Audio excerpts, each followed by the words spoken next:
Hey guys, this is Fundo on Wanchupagama.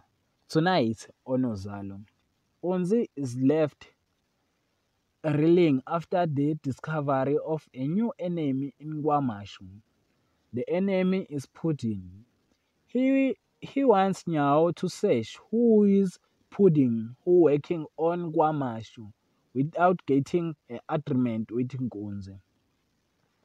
While Magwaza, Vega and Gingy ask Nkunzi that he has a hand on the death of Gingy, husband, but Nkunzi it seems like he wants to refuse the suspicious. While Mbata praying for Mama Mfundi's service leave her frustrated, and he kick out the man on the church.